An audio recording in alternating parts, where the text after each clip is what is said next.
कि बृजभूषण इंडिया से बाहर हैं इस वक्त, और वहां निगोशिएट हो रहा है कि किस तरह से सत्ता पक्ष उन्हें बचाए और वो कितना फंड सत्ता पक्ष को देंगे। और जनता जो है टैक्स दो, तुम टैक्सधारी हो, और 5 साल में वोट दो, तुम वोटधारी हो। देश का प्रधानमंत्री जनता ने नहीं चुना है, उनको उन पे 302 का धारा लगा हुआ है। 28 मई को बिस्टा महल का उद्घाटन होने जा रहा है, कोई पार्लियामेंट का उद्घाटन नहीं होने जा रहा, महल का उद्घाटन होने जा रहा है। उसमें राजा अभिषेक होगा। और गांधी का नाम निशान खत्म करना चाहते हो सकता है कुछ दिन के बाद हमारे जो मुद्रा है, जो नोट है, जो सिक्का है, उस पे भी जो है कि मोदी जी का फोटो ना आ जाए, गांधी जी का फोटो हट जाए, तो ये भी संभव है। और एक दिन यही आंदोलन एक विकराल आंदोलन लेगा और 2024 में बीजेपी की सरकार नहीं होगी। जो आज 303 पे है, आज 102 पे भी उनको मुहाल पड़ जाएगा।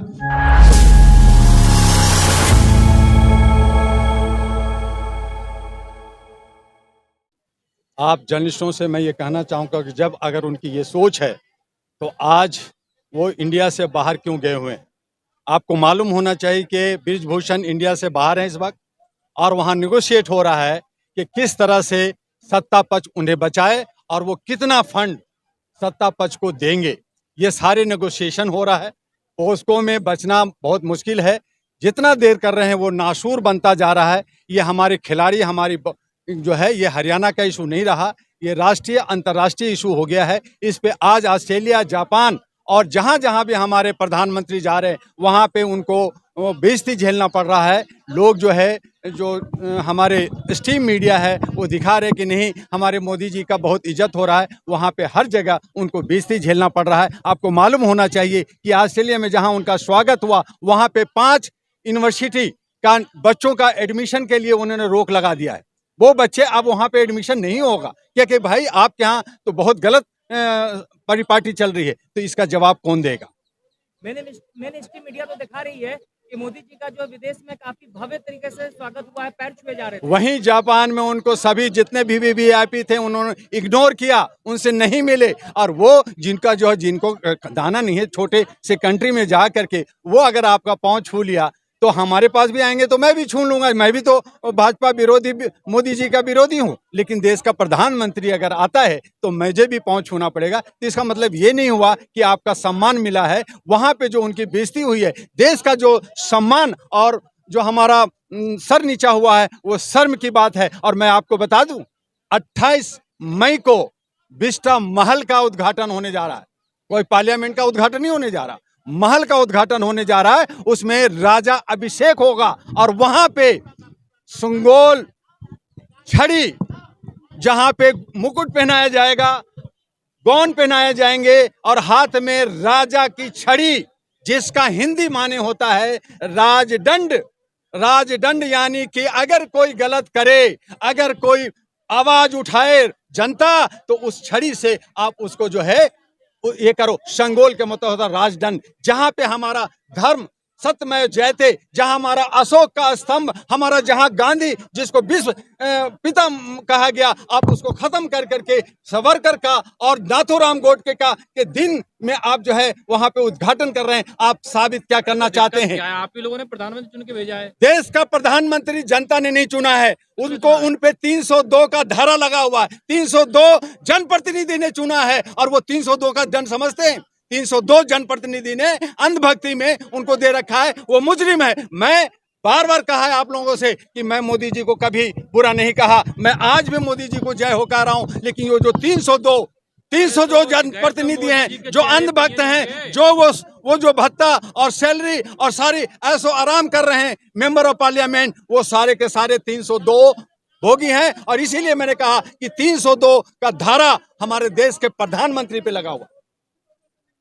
तो जनता ने तो चुन के भेजा है, गए तो जनता ने चुना था जनप्रतिनिधि को कि अच्छे प्रतिनिधि चुन करके देश का प्रधानमंत्री बनाओ। इसीलिए मेरी मांग है कि प्रधानमंत्री, उप प्रधानमंत्री और चीफ मिनिस्टर का चुनाव डायरेक्ट जनता के हाथों से होना चाहिए। जनता उसका ये देखे। आज जो वो चुनते हैं और वो आपस में बिटपिट करते हैं, विदेशों में जाके मीटिंग करते हैं, और वो हमारे जितने भी अथॉरिटी हैं, चाहे वो इलेक्शन कमीशन हो, चाहे न्यायविद हो, कोर्ट हो, चाहे हमारा जो है कार्यपालिका हो, चाहे IAS IPS हो, वो सभी को पुलिस को, सिक्योरिटी को मुट्ठी में रख करके, पॉकेट में रख करके और वो बात करते हैं जनता के हित में। अगर सोचते तो आज जो 1 महीना से ज्यादा हो गया है, हमारे अंतर्राष्ट्रीय खिलाड़ी, हमारी महिलाओं की जो मान सम्मान है, उसके लिए वो आंखें बंद करके क्यों बैठे हैं, वो चुप क्यों बैठे हैं? अगर जनता का प्रधानमंत्री है तो उनको यहाँ पे आना चाहिए था। उन्होंने कहा था कि मैं भारत का प्रधान सेवक हूं, मैं जो है चौकीदार हूं, मैं खाली झोला लेके आया हूं, तो उनको आना चाहिए था।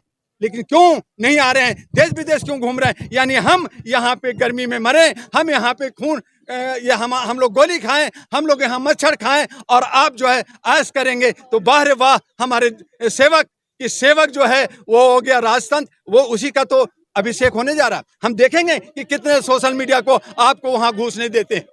मैं खुद एक कार्ड मेंबर वहां जाने के लिए एक एप्लीकेशन डाला है कि हमें भी एक इनविटेशन दिया जाए। कह रहे नहीं दुआ जी, वहां पे तो खाली वीवीआईपी लोग रहेंगे, वहां पे बहुत सारे ओपोजिशन भी नहीं रहेंगे। तो वो जो खास लोगों के राजमहल में, जैसे पहले राजा के दरबार में राज लगता था, वैसे दरबार लगने जा रहा है। वो जनता, अगर जनता का था तो ये उद्घाटन इंडिया गेट पे करते, उनको मैदान में करते, जंतर मंतर पे करते, जैसे केजरीवाल ने अपने शपथ रामलीला ग्राउंड में लिया था, आप वो करते। तो मैं कहता कि हाँ ये आप काम है। मैं ये नहीं कह रहा कि राष्ट्रपति से करो या प्राइम मिनिस्टर से करो, जिससे करना है, लेकिन वो जनता का अगर है तो जनप्रतिनिधि का है तो जनता के बीच में उसका अभिषेक होना चाहिए था, उसका उद्घाटन होना चाहिए। और उसमें संगोल की जरूरत नहीं थी, क्योंकि हमारा जो है राजा अशोक जो अखंड भारत का राज किया, उसको आप खत्म करने की कोशिश कर रहे हो। सत में जैते को खत्म करना चाह रहे हो, आप जो है बुद्धिज्म को खत्म करना चाहते हो, और आप सावरकर और गोडसे को आप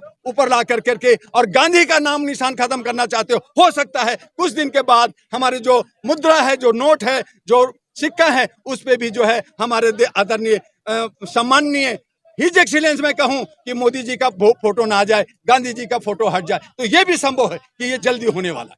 बीते 23 मार्च को जो महिला का जो कैंडल मार्च था, इंडिया गेट पे सत्यपाल मलिक पहुंचे थे, क्या लगता है? इंडिया गेट पे मैं भी था, सत्यपाल मलिक जी भी थे, बहुत सारे लीडर्स आए थे और बहुत सारे समाज सेवक भी आए थे।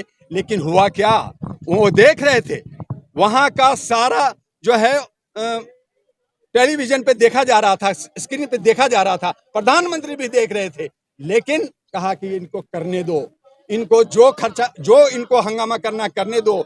उनसे कहा गया ब्रिजभूषण से, बोलो तुम पार्टी को क्या फायदा दोगे, कितना फंड दोगे, यही नेगोशिएट हो रहा, यही नेगोशिएट हो रहा। देर ही सही, लेकिन ब्रिजभूषण को अरेस्ट करना होगा, उसको सजा देनी होगी। और जब तक अरेस्ट नहीं होगा, हम साक्षी मलिक मेरी खास, मैं उसको पेरिस में मिला था उस वक्त जब ये खिलाड़ी थी, मैंने उससे स्पेशली कहा है कि चाहे, उन्होंने कहा कि भैया मैं मर जाऊंगी लेकिन नहीं उठूंगी। यहाँ जब तक ब्रिजभूषण की अरेस्ट नहीं हो जाता, जब तक उसको सजा नहीं मिलता, ये धरना, चाहे हम 2 लोग रहें, चाहे 10 लोग रहें, ये धरना चलता रहेगा। और ये बीजेपी के लिए नासूर होगा, चाहे बीजेपी इसको फायदा दे। खिलाड़ी इतना सारा कर रहे हैं, कैंडल मार्च कर रहे हैं, जगह जगह जाके प्रदर्शन कर रहे हैं सब जगह, लेकिन फिर भी सरकार क्यों नहीं सुन रही? यही हमारे लोकतंत्र की हत्या, ये लोकतंत्र की हत्या है, ये लोकतंत्र खत्म हो गया। तभी तो मैं कह रहा हूँ राजतंत्र है, और 28 मई को राजतंत्र का राजाभिषेक होने वाला है, जहां संगोल छड़ी देख करके कहेंगे मैं राजा हूं, और इस छड़ी से